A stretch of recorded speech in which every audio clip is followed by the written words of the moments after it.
Just when I think I can't get any better with the watermelon juice, I outdo myself. I also used blueberries for ice cubes. Come on.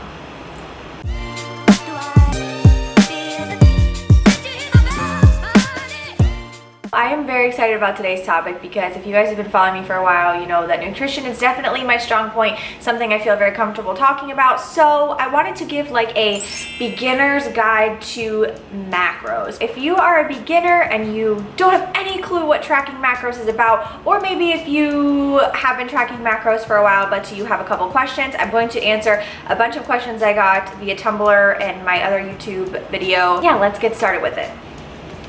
What are macros? Let's talk about the first question, the most important question. If you have no idea what the hell you're doing with nutrition, what is a macro? A macro, short for macronutrient. Your macronutrients is your proteins, your carbs, and your fats. Let's talk about the breakdown for each macro. So when you have 1 gram of protein, it's gonna equal 4 calories. When you have 1 gram of carbohydrate, it's gonna equal 4 calories as well. Fat, on the other hand, 1 gram of fat equals 9 calories. Everything that you eat, it doesn't matter if it's ice cream, pasta, vegetables, fruit, doesn't matter. It all has its own macronutrient breakdown. So when you hear people saying that they track their macros but they don't track their calories, or they track their calories but they don't track their macros, that really doesn't make any sense whatsoever, because every single thing that you eat has a specific amount of macronutrients, which also equals a specific amount of calories. So for example, a banana, right? So a banana is relatively low in fat. I believe it's like 0.5 grams of fat or 0.1. It's got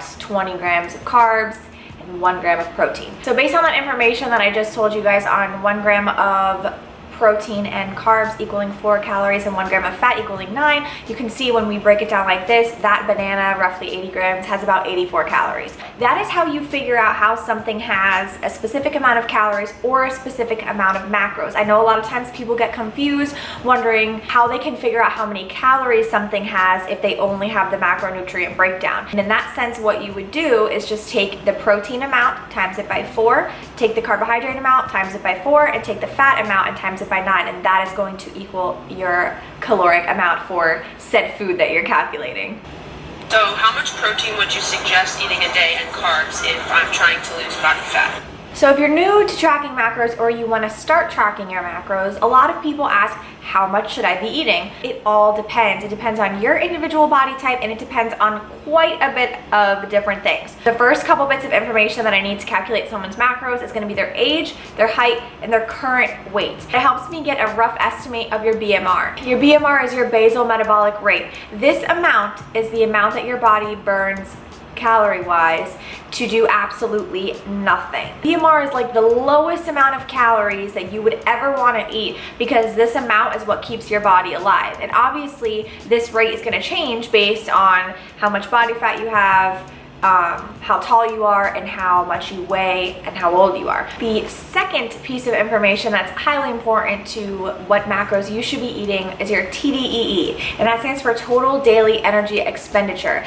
That means, and again, that's variable based on person to person, so your TDEE takes up everything that you do throughout the day energy wise. Walking to school, working out, you know, doing any daily activity, that's what your expenditure is. Obviously there's not one specific answer as to which macros are right for me. It's kind of something that takes a little time to figure out, and it also depends on your goals and your current stats, things like that. You can see how BMR and TDEE are extremely important to your specific macros, because I wouldn't give somebody who sits at a desk for 12 hours a day and only works out 3 times a week the same macros as, you know, a CrossFit coach who works out twice a day. Totally different TDEEs, totally different body composition, and each individual person's gonna need different macros because of that. So that's why that's important. So another question that I get quite frequently is, what do you recommend for tracking macros as far as a scale or using measuring cups? I think that using a scale is obviously the most accurate way to track your food. Let's say that you wanna eat a half cup of oats. You'll notice on the back of the oats, it will say 1/2 cup / 40 grams.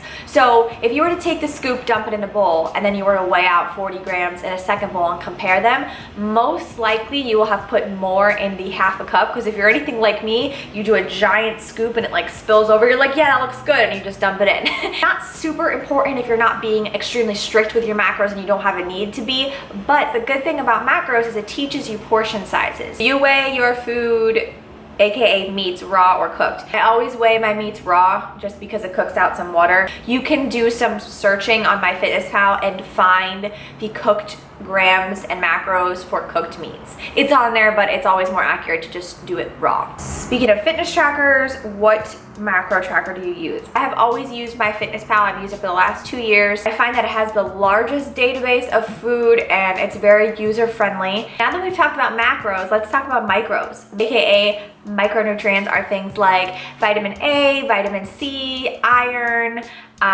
fiber, things like that. Now, some people ask me, well, what should I set my micronutrients at?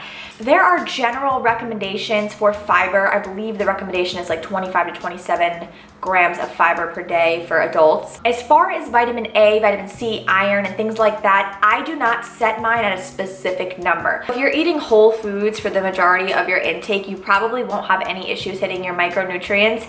Sometimes I'll eat like a Fiber One bar, which obviously isn't like a whole food, it's processed, but it does have a good amount of fiber in it. So how do you lose weight tracking macros? Tracking macros has helped a lot of people lose weight because it holds you accountable for what you're eating. At the end of the day, it all comes down to calories in versus calories out. So if you're intaking more calories than you're burning, you're gonna gain weight. If you're intaking less calories than you're burning, you're gonna lose weight. So tracking macros helps you to see how much you're eating and make sure that you're keeping that balance. So if you wanna lose weight, you're in a deficit, and if you're trying to gain mass, you're in a surplus. Because we want to be in a deficit of our Tdee, like I said, we never want to eat below our BMR. We always want to make sure that we're basing our deficit or surplus off of our Tdee. So we've talked about being in a surplus, we've talked about being in a deficit. Let's talk about isometric eating, aka being on maintenance. I have been eating on maintenance level for roughly 5 months now, and I have not gained or lost any weight. That tells me that I'm eating at the exact same level as I'm burning, which is what I want to maintain where I'm at. I highly recommend eating in a maintenance